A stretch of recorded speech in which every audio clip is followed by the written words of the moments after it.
Hello, I'm Dan Harris, Chief Operating Officer at the CE Shop. The National Association of Realtors strives to create an ethical and fair industry for both realtors and their customers. In order to fulfill this goal, they often enact new policies for their members.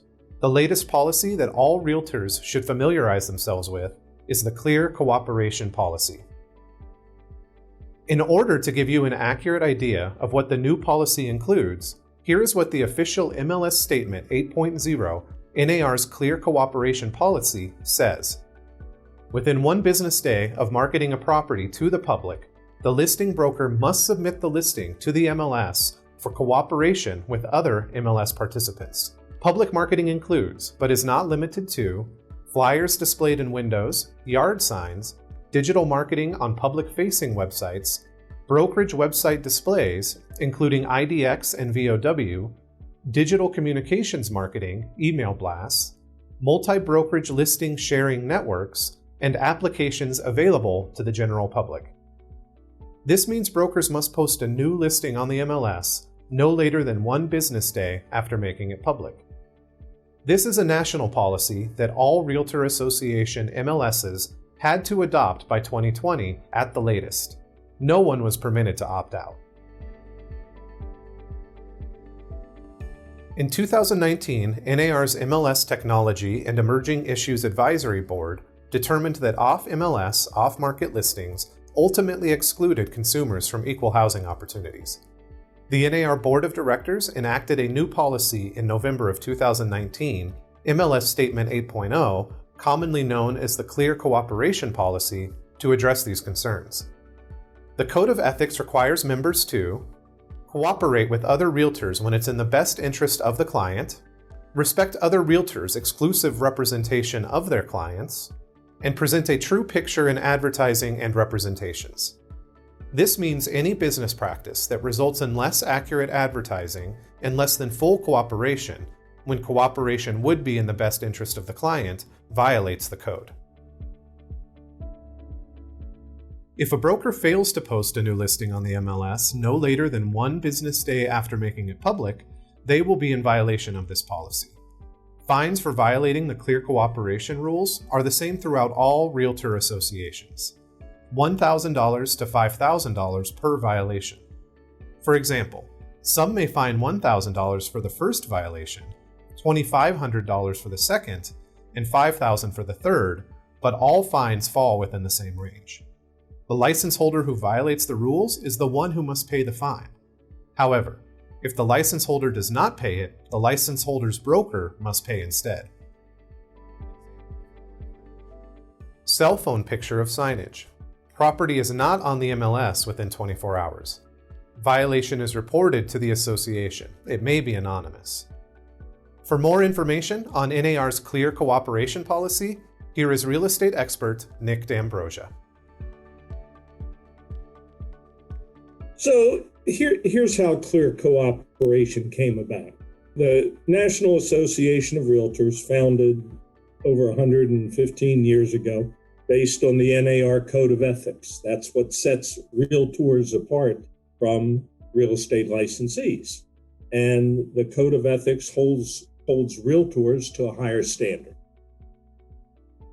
During the recent times, we went through the crazy hip-hop market of the early 2000s when houses just kind of flew off the shelf. Everybody got a real estate license. Then you had the bubble burst, and a lot of people gave up their license. It was harder to sell homes, a lot of short sales. Market was flooded with inventory.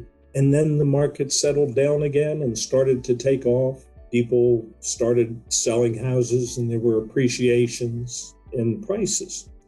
But inventory became low. As the demand grew, inventory started dwindling, and the competition for the inventory and the ability to sell that inventory came out in the forefront.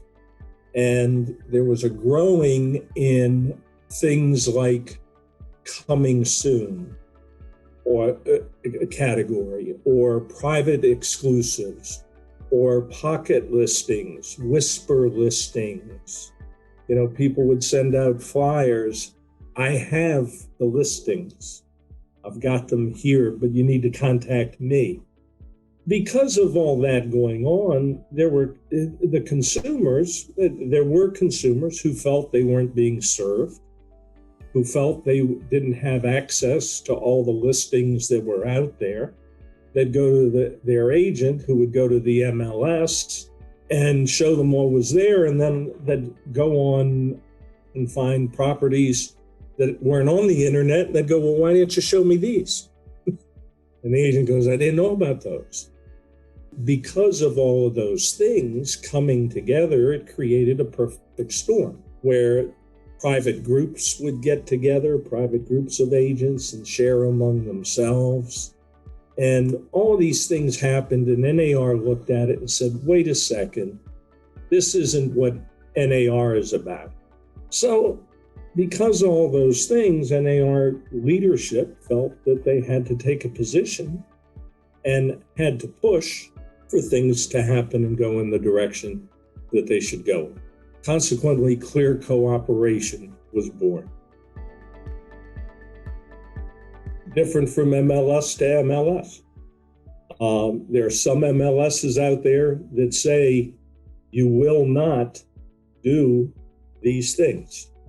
For instance, we do not allow coming soon. We do not allow private exclusives. If you get a listing today, it must go active on the MLS within X number of hours.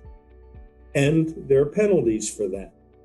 Penalties are reprimands, fines, or expulsion from the MLS.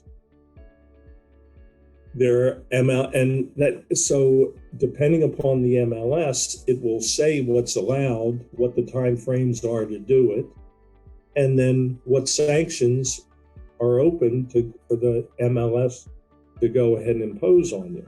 Of course, like anything, you always have the right to defend yourself. All associations provide information to their members on their sites, newsletters, and other forms of communication. While early violations may have resulted in warnings, fines will be levied at the discretion of the association. So follow the Clear Cooperation Policy. Serve your client's best interest, and you won't risk accruing these charges.